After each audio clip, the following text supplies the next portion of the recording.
ইসরায়েলের নজরদারিতে Iran, snapback নিষেধাজ্ঞায় বাড়ছে উত্তেজনা। ইরান কি আরও দ্রুত পরমাণু অস্ত্রের পথে ছুটবে? জাতিসংঘের নিষেধাজ্ঞা কি সত্যিই তেহরানকে থামাতে পারবে নাকি উল্টো আরও উস্কে দেবে?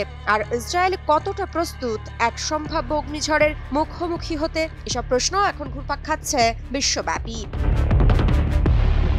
জাতিসংঘ নিরাপত্তা পরিষদের প্রত্যাখ্যাত প্রস্তাবের পর ইরানের ওপর ফের বহাল হল স্ন্যাপব্যাক নিষেধাজ্ঞা।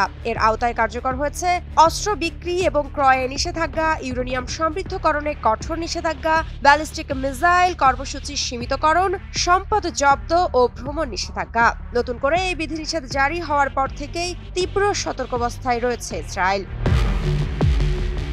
ইসরায়েলি নিরাপত্তা কর্মকর্তারা ইয়ানেটকে জানিয়েছেন, নিষেধাজ্ঞা পুনর্বহালের পর ইরানের শীর্ষ নেতৃত্ব ক্রমেই উদ্বিগ্ন হয়ে উঠছে। আর সেই উদ্বেগ থেকেই যে কোনো ভুল হিসাব বা মিসক্যালকুলেশন নতুন সংঘাতের জন্ম দিতে পারে বলে আশঙ্কা করছে ইসরায়েল। কর্মকর্তাদের একাংশ মনে করেন, সম্প্রতি সংঘাতে ইরানের ক্ষতি হলেও তাদের হাতে এখনো পর্যাপ্ত পারমাণবিক উৎপাদন মজুদ আছে। চাইলে 1 বছরের মধ্যেই তেহরান বোমা তৈরির সক্ষমতা অর্জন করতে পারে। রাশিয়া ও চীনের প্রস্তাব বাতিল হওয়ায় ইরানের বিরুদ্ধে আন্তর্জাতিক সমর্থন এবার আরও সক্রিয় হয়েছে। তবে এই অবস্থান মধ্যপ্রাচ্যের উত্তেজনার দ্বারও খুলে দিয়েছে। কারণ নিষেধাজ্ঞা ইরানের ওপর চাপ সৃষ্টি করলেও দেশটি এর আগে বহুবার সংকট পেরিয়ে গেছে। বরং এই ধরনের চাপ ইরানকে আরও আক্রমণাত্মক অবস্থানে ঠেলে দিতে পারে।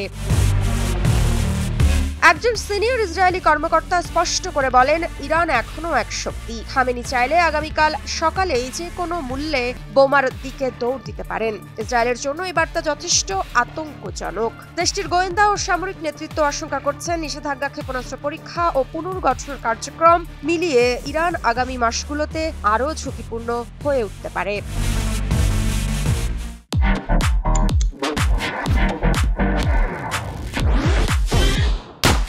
এদিকে বিশ্লেষকদের মতে, স্ন্যাপব্যাক নিষেধাজ্ঞা ইরানকে তাৎক্ষণিকভাবে থামাতে সক্ষম হলেও দীর্ঘমেয়াদে এটি একটি অচল কৌশল। অর্থনৈতিক চাপ সত্ত্বেও ইরান তার পরমাণু কর্মসূচি অগ্রসর করেছে, এমনকি আঞ্চলিক প্রভাবও বাড়িয়েছে। অন্যদিকে ইসরায়েলের সামরিক হামলা হয়তো সাময়িক ধাক্কা দিচ্ছে, তবে পূর্ণ সক্ষমতা নষ্ট করতে পারেনি। এর ফলে মধ্যপ্রাচ্যে আরও এক দফা অস্ত্র প্রতিযোগিতা ও রাজনৈতিক অস্থিরতার আশঙ্কা তৈরি হয়েছে। ঋত্বিকা সিনহা বিশ্বাস, নিউজ 24।